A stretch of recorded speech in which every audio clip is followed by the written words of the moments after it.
চমক দিয়ে জয় এনে দিল বার্সাকে।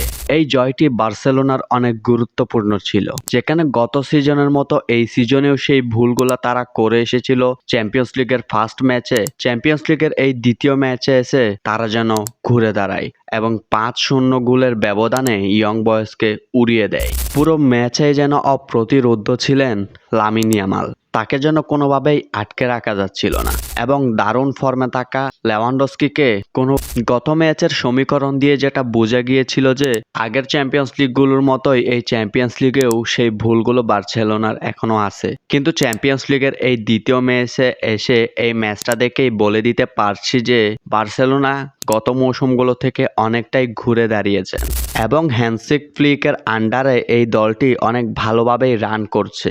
যেখানে বার্সেলোনার ভুরি ভুরি প্লেয়াররা ইনজুরিতে ভুগছেন এবং ইনজুরিতে আছেন, সেখানে কালকে আমরা অনেক পরিচিত একটা মুখ দেখতে পেয়েছি মাঠের শেষার্ধে গিয়ে, সেটা হচ্ছেন ফ্র্যাঙ্কি ডিয়ং।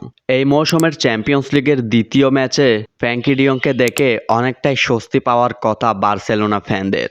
যেই জায়গায় বার্সেলোনার ভালো একজন ডিফেন্সিভ মিডফিল্ডারের খুব অভাব, সেই জায়গায় গত মৌসুমে ফ্র্যাঙ্কি ডিয়ং ইনজুরিতে পড়ে যান এবং এই মৌসুমে সুন্দর করে আবার ব্যাক করেন। তাই এই মৌসুমটা তাকে দিয়ে খুব ভালোভাবেই চালাতে পারবেন হ্যান্সি ফ্লিক। বার্সেলোনার ভালো ভালো প্লেয়ারগুলো সামনের মাসে কিন্তু ইনজুরি থেকে ব্যাক করছেন। তাহলে বলাই যাচ্ছে যে এই চ্যাম্পিয়ন্স লিগটা অনেক বড় ধাক্কা হতে পারে ম্যান সিটি এবং রিয়াল মাদ্রিদের জন্য।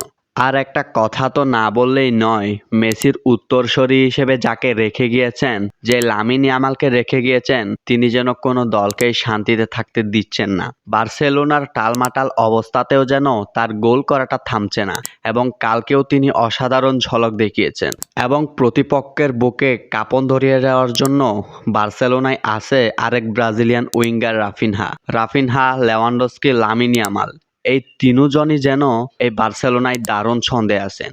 এই তিনজনকে যেদিন স্টার্টিং লাইন আপে রাখে, ওই দিন যেন বার্সেলোনার গোল কোনো মতেই থামানো যায় না।